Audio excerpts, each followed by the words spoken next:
Our relationship is good. We have a lot of we communicate, a lot throughout the week. Listen, some of these questions might be for Mr. Lurie, obviously, but look, my job is to prepare the team and get ready for Green Bay.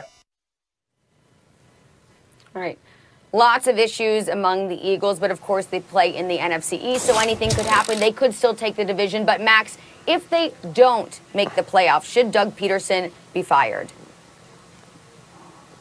If they do or if they don't, you got to get rid of Doug Pederson. I don't even think he wants to be there.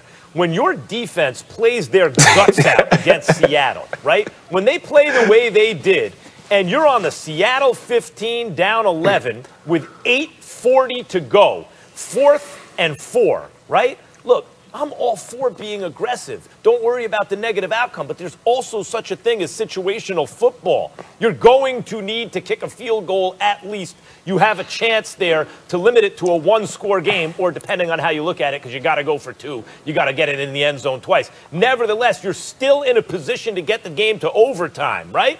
To go for it there, to me, in that kind of, you're saying our offense is never going to be down on the 15-yard line again, right? Like, I don't believe in them. It's saying, I don't want any part of this. When you go to Carson Wentz on 5 consecutive possessions, right? It's 3 and out, 3 and out, 3 and out, 3 and out, 3 and out. You bring in Jalen Hurts. He finally does something positive, a little 6-yard completion. And on 3rd down, Carson Wentz is right back in the game and he gets sacked. To me, that's Doug Pederson saying, okay, tough guy, you want to do it your way? Here you go. There you go. What can you do? And you never give it to Miles Sanders? You never get it. You don't have to run on 1st down all the time, but could you mix a run game in a little bit? It seems to me Doug Pederson doesn't want to be there. This goes, Howie Roseman should go too. And if you can somehow move Carson Wentz's contract, you should start it all over again. Guys, Roseman also was a guy who was saying, remember what was coming out? Like, why didn't they trade for DeAndre Hopkins? They need that top receiver. He didn't want to give up the 2nd-round pick. Really? Because he used that 2nd-round pick. He didn't trade up for C.D. Lamb. He used that 2nd-round pick to get a backup quarterback. Like, nothing makes sense. Nothing fits together, including the owner, Jeffrey Lurie. But you're not going to get rid of the owner right now. So everyone has to go after the season. I don't care if they win the NFC least. They got to make changes.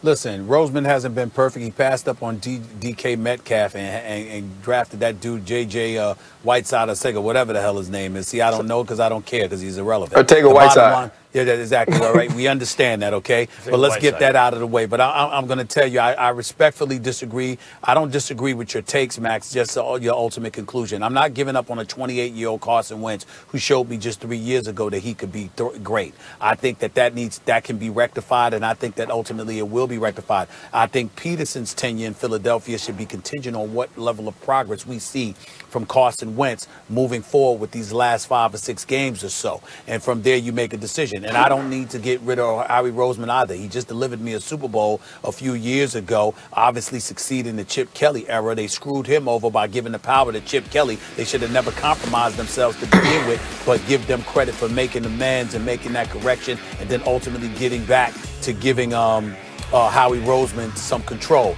And let me speak to this. Ryan Clark, you might know this. I know Max does, but you may know this too.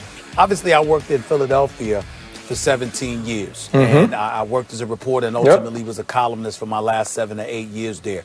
I haven't spoken to Jeffrey Lurie in a while, but when I was there, I had a very good relationship with him, and I'm very, very fond of him. I have profound respect for this man. He's been an owner of the Philadelphia, the chairman and the boss and the CEO for the Philadelphia Eagles since 1994. In that span, the man has been to the postseason 15 times. In that span, he's been to 6 conference finals. In that span, he's been to 2 Super Bowls, and he's got a Super Bowl championship. And one of the things that he doesn't do is he doesn't just lollygag around and say, I got you for 5 years, so you got a 5-year contract. He will make the changes that are necessary. I believe in him in that regard. And if what you're saying is correct, Max, in terms of Doug Pederson, he doesn't even want to be there. He said, all right, you don't want to listen, you don't want to do it, all right, go and do it your way. But that's negligence on Doug Pederson's part. You're the head coach. I know for a fact that Jeffrey Lurie is the kind of man, if he hired you to be the head coach, he's going to let you be the head coach. He's going to let you coach your team. So if you've decided I'm going to acquiesce, I didn't say changes in personnel, Max. What I'm saying is if they come to you and they say to you, we want to keep this guy owner, Jeffrey Lurie, pay them, then he's going to let you do that if he elects to pay the dude. Okay? So it's incumbent upon you to cultivate that relationship. And if you haven't done that, then there's a negligence of duty on the part of Pederson. I can't blame Jeffrey Lurie for that. I can't even blame Howie Roseman for that, unless Pederson said, I don't want Wentz, and they signed him to that money anyway. That's different. If that's not what happened, and Pederson was in the mix, he has an obligation to do everything he can to make that work and coach his butt off with this kid. He has that obligation. Floor is yours, Ryan. Yeah, I don't think Doug Pederson should be fired. And you know, we live in this culture that if you have a bad year or if things are going bad, if you have Lane Johnson out, if Jason Peters is hurt, if at one point all you had was Kelsey healthy on the front line, that you think everything should go well. And then you lose Miles Sanders for a while. Obviously, Jalen Reagor is out, Deshaun Jackson. Like, you have all these things. And these are not excuses as to why this team should be bad or why it's okay for them to be bad. But it also, you have to look at 2017, you win the Super Bowl, right? 2018, you're a bounce pass off of Alshon Jeffrey's chest from being in the NFC Championship. The next year, with backups, with practice squad guys, with AAF guys, you make it to the playoffs. You win the NFC East, and you have an opportunity to beat the Seattle Seahawks, but Carson Wentz gets hit by Jadeveon Clowney in the first. And so, like, you have all these things happen, and you say, okay, Doug, we trusted you to this point. You've gotten us to this point. You've been in the playoffs 3 of the last 4 years. You don't just throw that away. And now, do I think he's mishandling this team this year? Do I think he's mishandling this situation that's going on at the quarterback position? Yes. But who comes in and takes this over? This team is going to be cap-strapped. This team is going to be trying to figure some things out. I believe he gets another year to work with Carson Wentz to see if they can figure this thing out together. Because what we said at the beginning of the season was this quarterback and this coach should be able to figure it out. They should be able to be good the way they were down the stretch of 2019, even though I know Max didn't think that. So we can't just throw this all away because of this year. Guys, the problem is Carson Wentz has fallen off this year. When I talked about Brady's cliff, what I meant was he's doing great, all of a sudden off the cliff. He didn't do that. It was steady decline. Carson Wentz did that. Carson Wentz fell off a cliff this year compared to, and really it started the middle of last year, compared to the 3 previous seasons, like Brett Favre and Peyton Manning. In fact, those numbers just came out. Like completion percentage, everything fell off a cliff.